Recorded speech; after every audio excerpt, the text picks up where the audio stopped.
Number 5 on this list is the Panama 7. The following story happened only a few years ago and is a horrifying tale where 7 people in Panama were found dead from a terrifying ritual. The BBC writes 10 people have been arrested on suspicion of murder. The suspects and all victims were thought to belong to the Nagobi indigenous community. The grave was discovered after 3 villagers escaped and made their way to a local hospital last weekend, prosecutor Rafael Baloy said. They then alerted authorities about several families being held by an indigenous-run sect. On Wednesday, police raided the community located in a jungle region in northwest Panama, some 250 kilometers from the capital Panama City. They were performing a ritual inside the structure. In that ritual, there were people being held against their will, being mistreated, said Mr. Balois. All of these rites were aimed at killing them if they didn't repent their sins. Inside the makeshift church, officers found a naked woman, machetes, knives, and a ritually sacrificed goat, Mr. Balois said. The site was controlled by a religious sect called the New Light of God, believed to have been operating in the region for about 3 months. According to Mr. Balois, the kidnapping and torture started last Saturday after one of the members claimed to have received a message from God. The victims were then kidnapped from their homes, beaten, and killed.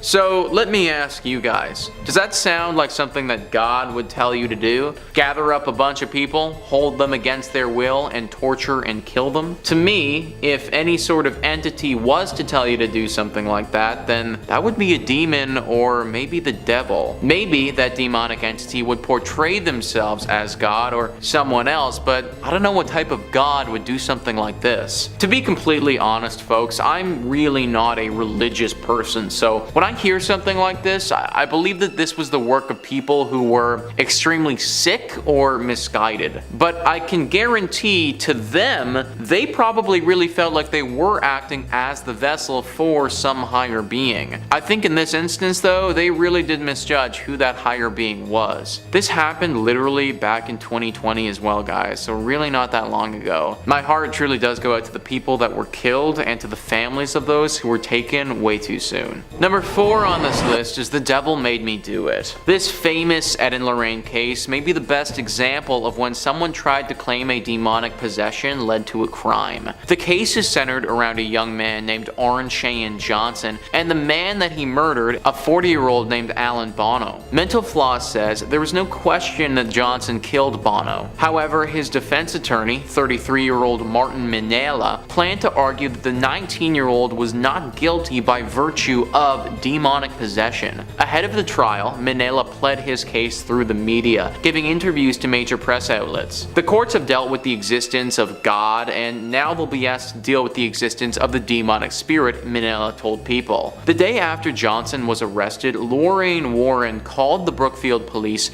and blamed the killing on a demon. Johnson didn't actually say the devil made him do it, he only claimed that he didn't remember stabbing Bono. However, according to the testimony of an officer on the scene, Johnson did tell the police, "I think I hurt someone." Now, this defense didn't actually work out for Johnson. He was inevitably convicted of first-degree manslaughter and sentenced to 10 to 20 years in prison. However, he didn't serve nearly that many and was released after less than 5 years for being a really good prisoner. In my opinion, I kind of doubt that this guy was actually under the influence of a demonic possession, and clearly the jury, they felt the same way. That being said though, he did seem pretty committed to that story during the trial, so I suppose it's something to consider. Number 3 on this list is Manuel VELA. Several years ago, Manuel VELA killed his pregnant girlfriend. It was a brutal murder and an incident which climaxed in a police chase where he was finally captured. Many people obviously asked the question,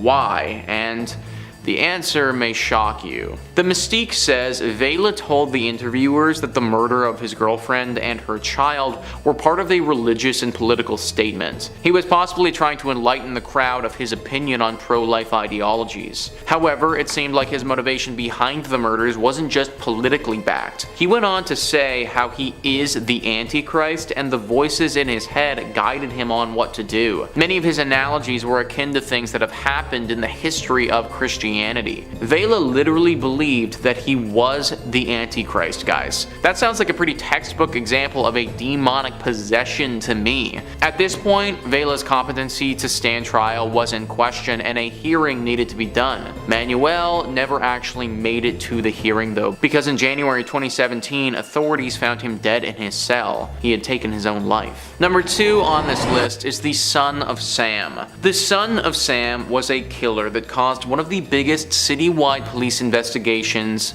ever. Ranker says New York City during the summer of 1976 was a hotbed of anger, frustration, and fear, and David Berkowitz, aka the Son of Sam, didn't help the matter by killing 6 people and wounding 7 others in the span of 1 year. After his arrest, Berkowitz told police that he was under the control of a demon named Harvey who inhabited his neighbor's dog and implored him to kill people. Once, during a 3-month break from his murder spree, Berkowitz wrote the New York Post to say, "I am still here like a spirit roaming the night, thirsty, hungry, seldom stopping to rest." After being incarcerated, Berkowitz received a sentence of 365 years in prison, by the way. He became a born-again Christian, but he still believes that the devil and God are fighting for possession of his soul. No wonder this guy got 365 years. Not only did he kill 6 people, but to write to the Times saying that he's still thirsty and hungry,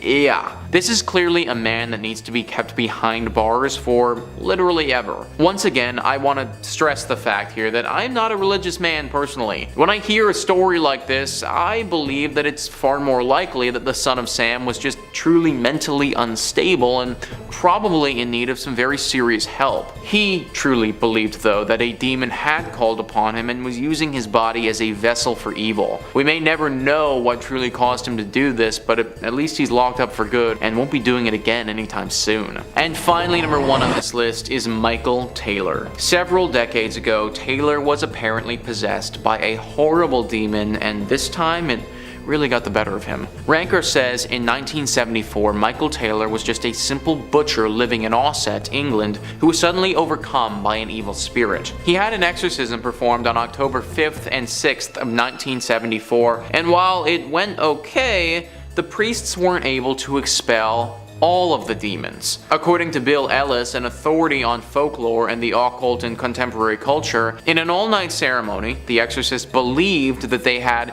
invoked and cast out at least 40 demons, including those of incest, bestiality, blasphemy, and lewdness. At the end, exhausted, they allowed Taylor to go home, although they felt that at least 3 demons, insanity, murder, and violence, were still left in him. So, you know, kind of the big 3. After he returned home, Taylor immediately murdered his wife by ripping out her eyes and tongue and then tearing off most of the skin from her face, finally strangling their pet poodle. Police found Taylor standing in the street naked and covered in blood, shouting, "It is the blood of Satan." This is truly one of the most graphic crimes I've ever read about, honestly. Like, to think that this happened in real life is extremely scary. Also, if he was possessed by some type of demon, like, what demon was this and how do we all avoid this? I feel like this is pretty pertinent information considering what Taylor ended up doing. Number 5. Randy Greenawalt and Gary Tyson. As a 2-for-1 bonus for our viewers, our first entry on this list details the imprisonment, escape, and brutal rampage of 2 prisoners from the Florence State Prison in Arizona, USA. In 1974, Randy Greenawalt and his brother James were held on suspicion for the murder of a truck driver named Stanley Sandage.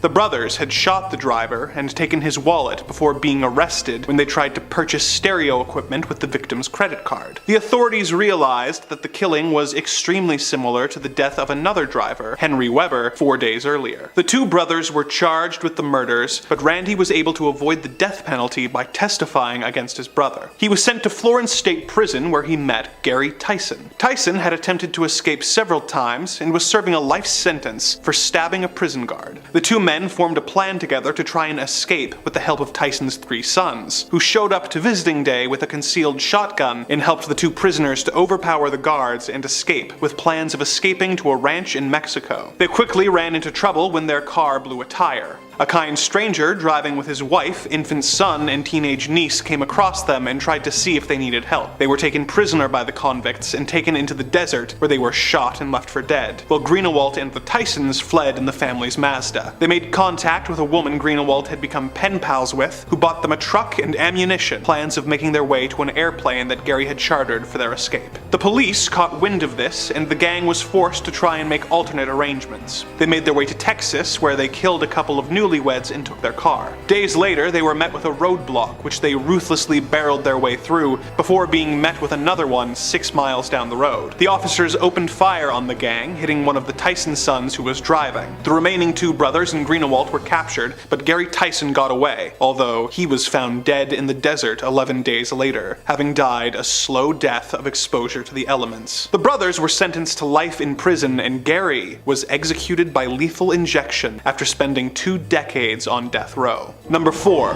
Lyda Southard, the Black Widow. While not all marriages end well, and some can accurately be described as unmitigated disasters, few have ended as poorly as the various marriages of Lyda Southard. But, for all her faults, no one can say she didn't take the vow of till death do us part seriously. Lyda married her first husband, Robert Dooley, in the year 1912. For a while, it seemed a good match, with Dooley's brother Edward joining them on their ranch in Twin Falls, Idaho, and the couple having a daughter named Lorraine 2 years later. When she was a year old, Lorraine suddenly died, having apparently drunk tainted water from a dirty well. Tragedy struck again later that year, when Edward died of food poisoning. 2 months after that, Robert died of typhoid fever, and Lyda was left the only surviving family member. Fortunately for her, she had taken out life insurance policies on each of her family members, and had over $4,500 to try and start over after this tragedy. She soon married William G. McCaffell, becoming the stepmother to his 3-year-old daughter. When his daughter fell ill and died, the couple decided to move to Montana together, but within a year, William died of influenza, leaving poor Lyda a widow once again. Bad luck seemed to follow her wherever she went, with her next husbands, Harlan C. Lewis and Edward F. Meyer, both dying of sudden illnesses within 4 months of marrying Lyda. A relative of her first husband started to notice the pattern and had his family's corpses exhumed and examined, proving that all had died of arsenic poisoning. The other bodies showed the same results when tested, and Lyda was arrested before she had a chance to murder her 5th husband, Paul Southard, for the insurance money. She was sentenced to 10 years to life in the old Idaho State Penitentiary, where she remained as a model prisoner for the next 10 years. The guards eventually stopped watching her as closely as they should have, and in 1931 she managed to remove a bar from her prison window and use her bed sheets to construct a rope in order to escape. She remained at large for over a year until she was found in Topeka, Kansas, married to her 6th husband, Harry Whitlock.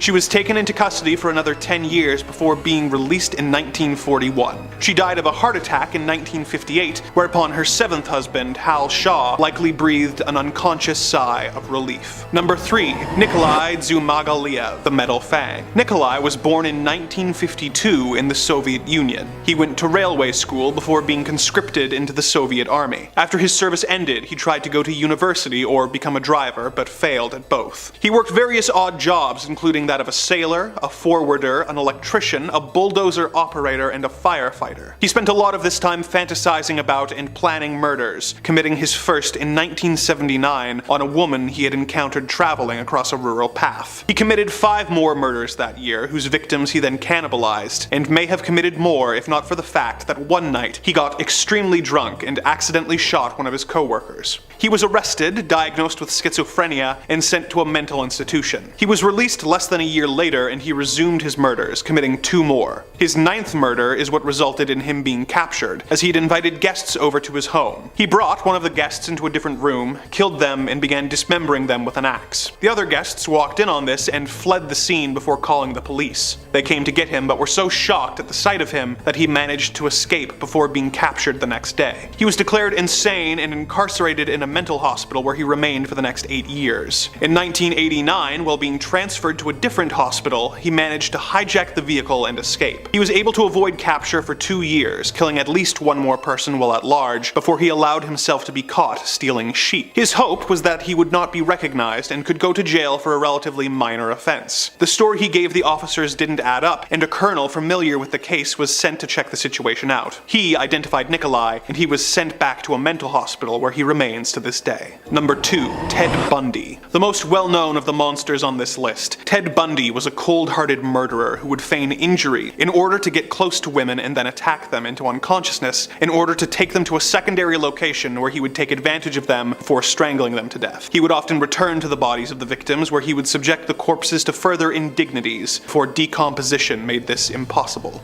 He later confessed to 30 murders, but the authorities believe his real body count is likely extremely larger. In one of the first examples of computers being used to investigate serial killer crimes, authorities compiled all the information they had based on witness statements to come up with likely suspects, and the computer produced a list of 26 names, one of them Bundy's. At the same time, detectives made a list manually of their 100 best suspects. When Bundy's name appeared on both lists, he became their number 1 suspect, but word came out that he had already been arrested. A highway patrol officer had seen Bundy cruising a residential area and fleeing upon seeing the police car. When searched, they found a crowbar, handcuffs, a ski mask, rope, and an ice pick, among other suspicious items in Bundy's car. He was soon linked to and found guilty in a kidnapping case until the authorities gathered more evidence to charge him with the murders. In Utah State Prison, he attempted an escape and was placed in solitary confinement for several weeks before being transferred to Garfield County Jail. He was then taken to the Pitkin County Courthouse, where he chose to act as his own attorney. This allowed him to avoid having to wear handcuffs and shackles, and during a court recess he was allowed into the court library to research his case, where he snuck away from his guards and fled through the library window. He made his way to an Aspen hunting cabin, which he broke into and stole food and a rifle from. He became lost in the mountains and eventually found his way back to Aspen, where he stole a car but was soon apprehended by authorities. He was sent back to prison where he acquired a hacksaw blade and spent 6 months sawing a hole in the bars in his window. He squeezed through the gap and into the crawl space, which led to the chief jailer's apartment, where he stole clothes and walked right out the front door. During the 2 months of freedom following his second escape, Bundy managed to kill 2 sorority girls and 1 12-year-old girl before eventually being arrested for driving a stolen car near the Alabama state line and being sent back to prison where he remained until his eventual execution. Number 1. Earl Nelson. When Earl Nelson was 2 years old, his parents died and he was sent to live with his grandmother and her 2 younger children. Even from his young childhood days, he exhibited self-loathing and morbid behavior, being expelled from his primary school as a 7-year-old. He got even worse after being hit by a streetcar and being knocked out for almost a week. Upon awakening, he began to suffer from intense headaches and memory loss, and his behavior became more and more erratic. He was in and out of prison as a young adult for relatively minor charges such as trespassing and larceny. He eventually ended up in Los Angeles County Jail, where he remained for 5 months before escaping and joining the Navy. He was committed to the Napa State Mental Hospital by a Navy psychologist who described him as living in a constitutional psychotic state. The doctors at the institution described him as suffering from hallucinations and paranoid delusions, but they deemed him relatively harmless. In his time at the hospital, he managed to escape 3 times, causing the staff to nickname him Houdini, and eventually stopped searching for him. He was sent back to the hospital after trying to assault a minor, but escaped 2 more times before eventually being discharged in 1925. The next year, he began his string of murders. He would travel the country pretending to be a harmless traveling Christian, looking for women with rooms to rent. He would then be invited into the women's homes, whereupon he would assault and murder them by strangling them. Not always in that order. A witness who saw him near the scene of the crime described him as a dark and stocky man with long arms and large hands, causing the newspapers to begin calling Earl Nelson the Gorilla Man, or the Dark Strangler. He managed to cross the country, killing at least 16 women, as well as 2 of their children, before making his way to Canada to avoid the growing manhunt. While in the country, he killed 2 more people before authorities were able to track him down and arrest him at a nearby train station. He escaped from the prison that very same night and boarded a train going south back into the States. The train happened to be carrying several members of the local police force who recaptured him and took him back to prison. He was found guilty and sentenced to death. Although he tried to appeal this for reasons of insanity, he was hanged in Winnipeg in early 1928 at the age of 30 years old after killing at least 23 people and having escaped incarceration on 7 separate occasions. Number 5. Hit and Run. A hit and run is probably in the top 5 lamest things that can happen to you. Simpsons hit and run, however, fantastic. Someone hits your car and then doesn't have the decency to pull over and check in on what's wrong. Even more frustrating is to know that you'll probably never get to find out who did it unless you have the army of the internet on your side. A Reddit user named Meatheaded had experienced a hit and run and, frustrated and at a loss, turned to Reddit to try and find some answers with what little evidence he had to offer. When he posted a picture of a broken headlight to r/whatisthithing, he probably didn't expect as much of a response as he got, as it was kind of an odd question. But some 400 comments later, and Redditors had managed to accurately find the model of the car down to the make, model, and year, and all of this just off of a bit of broken plastic and glass. Meatheaded then took the information and ran it through a database and found a 91 gray Cadillac that had been reported stolen. Meatheaded sent the data over to the traffic crimes unit of his local police department and were able to corroborate the data to track down the missing car and the suspect. Again, all just on a blurry photo of a broken headlight, which is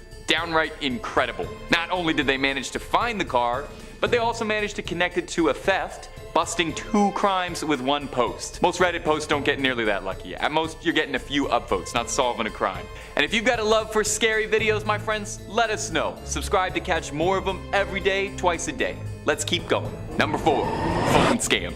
Now, not every crime has to be a grim one. Sometimes it's as simple as helping somebody get out of a scam. In 2019, an anonymous Redditor posted a complaint to the Reddit Bureau of Investigation subreddit, complaining that he had been scammed while trying to sell his phone privately. The Redditor had been in a bad situation, in dire straits, needed some quick cash, and was selling off an old phone to someone he'd met on a local listing site like Craigslist. He met the customer, who asked to meet late at night. Not thinking too much of it, the Redditor obliged, only to have his phone swiped quickly, and when he noticed the money he'd been given, he noticed that it was all counterfeit bills. Frustrated and scammed, he was helpless with no idea what to do. A Redditor reached out to the original poster and helped them track the number that he was given to contact the scammer. They searched through and found that it belonged to a 75-year-old man who didn't quite add up. So they did some more digging, and they found that the man who owned the phone number had one relative who happened to share a name with the scammer. Through more digging, the OP and Reddit discovered that the man had been arrested previously and had a suspended driver's license. Kind of amusingly, the original poster went back to the police with all this new information and discovered that the detectives had copied down the numbers of the scammer down completely wrong, so they were never going to be any help at all. 2 days later, they called him into the station to look at a lineup, and they'd found the phone scammer. His grandfather had been paying it off, and the relative he'd been looking into was the scammer's father. The detectives thanked him for his time, and they charged him with criminal fraud with the intent to deceive. The OP got it solved, he got the phone back, and the scammer got charged. And you got to hear about this story in this lovely video. So, win, win, win. Number 3, hit and run again. In August of 2018, a woman went out for a bike ride and tragically was struck fatally during a hit and run accident. There was nothing to tie a perpetrator to the scene, no cameras, no footage, no security footage.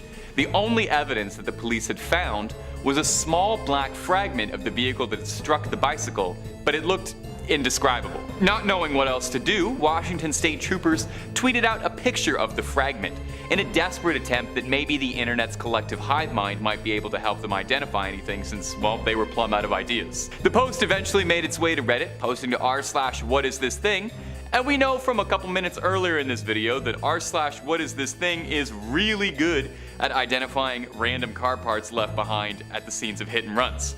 Well, lo and behold, the Reddit intelligence once again took care of the impossible, and within a while, the unlikely hero named Jess Nuts posted that it was part of a headlamp of an '88 Chevy Silverado. The Redditor clarified that he was a Maryland state inspector for years, and part of each of his inspection process was a mandatory headlamp adjustment.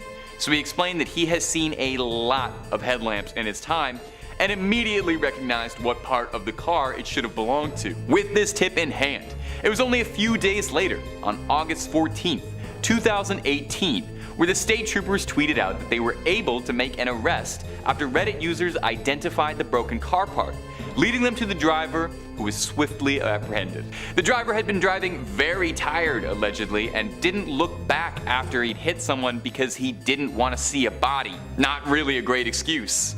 He was sentenced to 4 years. It may not provide all the closure for the family, but thanks to the help of some Reddit detectives, the case was able to be closed and some justice was able to be served. Number 2. Jane Doe. In 2014, Reddit user Call Me Ice shared a story about an unidentified set of bones lying in a cemetery in Strongsville, Ohio. The user was researching another cold case at the time, amusingly, and was searching for genealogy records and came across the unidentified skeleton and became very intrigued by the mystery. Why was there never an effort in over 40 years to make an identification as to who these bones belong to? Wishing to right a wrong, Call Me Ice posted to r/unresolved mysteries in the hopes of getting some resolved mysteries. The Strongsville Jane Doe, as she was known, was first found in 1975 by 3 boys who were exploring a nearby forest. They found a skeleton lying on a sandbar, mostly intact, but missing some of its jaw. Naturally, the bones were reported, and it was thought to belong to a woman estimated aged 18 to 25, who had suffered a fatal gunshot approximately 5 months before being discovered. Detectives at the time checked her across several missing women cases, but were unable to make any connections or draw up any significant evidence, and the trail went completely cold for decades. Until 2014, when Call Me Ice started to look into it. Call Me Ice got in touch with the cemetery and managed to get access to the original autopsy files and a photo of the skull. She sent it over to a digital reconstruction artist, who then made up a mock-up. Now, nothing too much happened for a while, until in 2016, the forensic artist who had done the reconstruction came across a listing on the NamUs website, that's the National Missing and Unidentified Persons System, of a woman named Linda Pagano, who had disappeared under mysterious circumstances around 1974. She'd come home from a concert and gotten into an argument with her stepfather and supposedly left to go visit her mother, where she was never seen again after. The forensic artist then contacted the medical examiner's office and pulled Linda's dental records, and wouldn't you know it, she matched the Strongsville Jane Doe to Linda Pagano. Although the identity of the attacker was never found, the family was able to find the smallest closure in finally knowing what happened to Linda Pagano, and it never would have happened without a Redditor bringing it back up. Number 1. The Grateful Doe. One of the more notable examples of Reddit solving a cold case was a 20-year mystery as to identify the body recovered from a car crash that was too damaged to be identified. In 1995, a Volkswagen van was found crashed into the trees off of a highway in Virginia. The driver was able to be identified, but his passenger unfortunately wasn't. A pair of Grateful Dead tickets in his pocket led to him being dubbed the Grateful Doe as a pseudonym. For 20 tragic years, the man was never identified, and the case was completely cold, with nary so much as a link. Until a Redditor caught wind of the case and was intrigued by it and opened it back up herself. The user then made a subreddit specifically for this case called r/Grateful Doe, and suddenly there was all this renewed interest from the greater collective of people working pro bono to try and find any connections they could. Digital reconstructions of the face, composite sketches, all this. Eventually, this caught the attention of someone who was sent an image of one of the composite sketches and said that it looked identical to his old roommate. After getting in contact with the roommate, he pointed the subreddit into the right direction, saying that the Grateful Doe's name, he thought, was Jason Callahan. Reddit then tracked down Shannon Callahan, Jason's half-sister, who upon seeing the composite sketch was moved and offered to take a DNA test. The DNA test confirmed everyone's hypothesis, and after 2 decades, an ice-cold case with absolutely no leads was able to be closed, and Jason's family finally got a little bit of relief to know what happened to their missing relative. The subreddit Grateful Doe is still active and now serves as a hub for several other cold missing cases, with others frequently being solved every day. 5. The Reverse Grinch. Our first story takes us to the town of Vandalia, Ohio in 2011. Tamara Henderson had been invited to a Christmas party at her neighbor's house a few doors down. She had been working hard lately and hadn't even had time to put up her holiday decorations yet, and decided she needed a night of fun. She planned to only stay a couple of hours and decided that she didn't need to reach out and find a babysitter for her 11-year-old son. She put him to bed, presumably to dream about sugar plums, locked up the house, and went to make merry with the other adults of the neighborhood. Little did she know an unnerving crime was about to take place in her home. Her 11-year-old was woken up by the sound of someone breaking into the house and went to investigate. It was not Santa Claus, but what appeared to be a burglar. But strangely enough, this intruder did not seem to be interested in taking any of the valuables in the home. Bizarrely, he seemed more interested in decorating the home. He put up some lights, hung a wreath on the garage door, and then lit some festive candles before turning on a Christmas movie and kicking back to relax. The boy was both terrified and confused at the intruder's bizarre behavior and phoned his mother at the party to get her to return. She called the police, but before they arrived, the intruder spotted the child. Thankfully, he was not in a violent mood and instead simply said, "I'm sorry. I didn't mean to scare you. I'll get my things and go." He was arrested and charged with burglary. It turned out that the 44-year-old man had been using illicit substances and had gotten into a festive mood and broke into the house to decorate and relax. Certainly unnerving, and though it could have been a lot worse, I imagine it was a long time before Henderson left her son home alone. Number 4. The Mystery of the Sodder Family Christmas. Next up in our journey through the disturbing is a tale from Fayetteville, West Virginia, where George and Jenny Sodder lived with their 10 children. The year was 1945, and George had found himself in some hot water with the local Italian community after criticizing Mussolini. An insurance salesman visited the home and warned George that his home would likely go up in smoke. The family figured these were empty threats and continued on with their lives as normal. Normal would soon become a distant memory once Christmas Day came around. In the early hours of December 25th, the Sodders were all in bed. Not a creature was stirring until the smell of smoke woke the family up. Realizing that their house was on fire, the family evacuated. As they watched the home burn, they realized that 5 of them were unaccounted for and feared for the worst. George tried to get back into the home, but found that his ladder was missing and that both of the family's vehicles were unable to start. What seemed like a tragic but simple crime became an enduring mystery when the smoke cleared and the investigators assigned to the case realized that there were no remains in the house.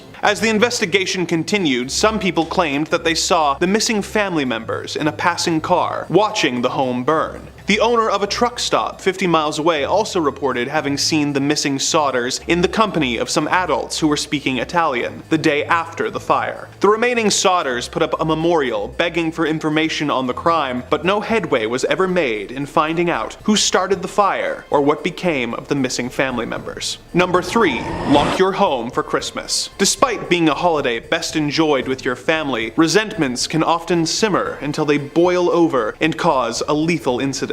While there are unfortunately plenty of examples of family Christmases that end in bloodshed, I have narrowed it down to just one example from Covina, California, where one disturbed man's rampage and choice of disguise ensured he got his just desserts. In 2008, Bruce Pardo was going through a bitter divorce from his wife, Sylvia. In July, he began putting together a plan to get revenge for the perceived slights against him, and he began stockpiling weapons and constructing a device of his own. This device was designed to spray fuel so that Pardo would be able to ignite the scene of his planned crime. In September, he placed an order online for a Santa Claus costume. By December, the divorce was finalized, and by Christmas Eve, Pardo was ready to put his gruesome plan into action. He rented 2 cars and booby-trapped them, leaving one outside his brother's home and the other outside the home of his ex-wife's attorney. He put on his Santa suit and set off for his ex's parents' home, where he knew the entire clan was gathered for holiday celebrations. He rang the doorbell, and when the door opened, he immediately began his rampage. Of the 11 gathered family members, only one was able to escape the brutality and call 911 and identify Pardo. Once he was finished, he began spraying his fuel device to burn down the home, but the device ignited unexpectedly, and he was set ablaze. He survived, but the fire had fused the Santa Claus costume to his body, making him incapable of taking it off. He then made his way to his brother's home, where he took his own life. Number 2. The office party gone wrong. When invited to an office Christmas party, you could be forgiven for expecting a mundane affair where you are forced to pretend to enjoy the company of people you have nothing in common with, other than the need for a paycheck. But every once in a while, these parties can go truly off the rails, leaving everyone with a hangover, in the beds of their coworkers, or in extreme cases, with a body count. Such is the case in our next tale, which took place on Christmas Eve, 1988, in the city of Los Angeles, California. A group of employees and their spouses were gathered together to celebrate a record-breaking year of profits when armed men took over the festivities. They held the office workers hostage, demanding to be led to the building's safe so that they could abscond with the bearer bonds within. The armed men were being led by a charming, well-dressed European man who led away the workers' boss for a chat. When the boss was unwilling to share the combination, only the intruder returned to the party. The men were professional and well-organized, managing to fend off an entire LAPD SWAT team that had assembled outside the building. When the FBI showed up and cut the power to the building, they didn't realize that they were playing right into the criminals' hands, as the cut power made them able to open the safe and begin removing the valuables within it. Perhaps most terrifying was their plan of escape, which involved leading the hostages to the roof, which they planned to blow up in order to be presumed dead, leaving them to get away scot-free. Fortunately, the husband of one of the hostages was an off-duty police officer who managed to sneak away from the party and take out the criminals one by one.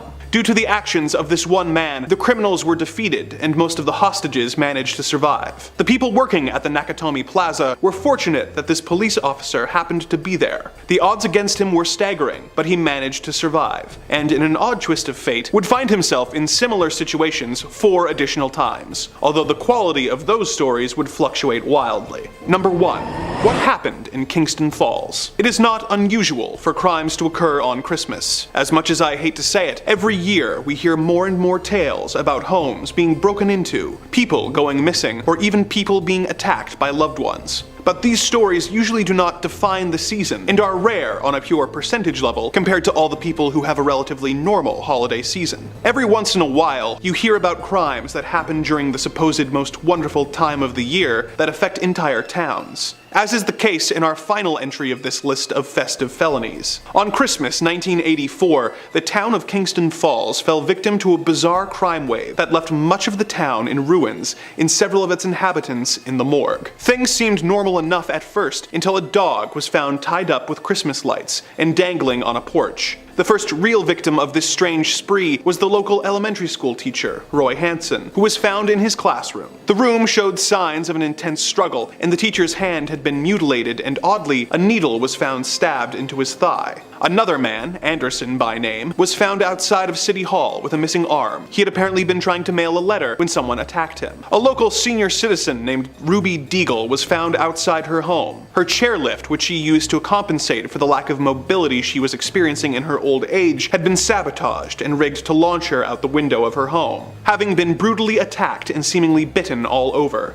The local law enforcement officers, Sheriff Frank and Deputy Brent, were sent to investigate the strange string of attacks, but were in a fatal car crash with an oncoming vehicle. When the vehicles were inspected later, it was discovered that the police cruiser's brake lines had been cut in an intentional act of sabotage. At the same time that this was happening, a local radio DJ, Rockin' Ricky, and his staff were also attacked. As if all this carnage wasn't enough, a local bar was left in ruins, a department store was completely demolished, and the local movie theater was blown up. Who was responsible for this heinous string of crimes? No one was ever caught or charged, and the only thing even close to a clue was a police report made by a local boy claiming that a series of creatures known as the Mogwai were attacking the town. Of course, such ludicrous claims were written off by the police, but no suspects were ever found. But with no criminals in custody, how long until a new batch of these crimes is unleashed upon an unsuspecting world?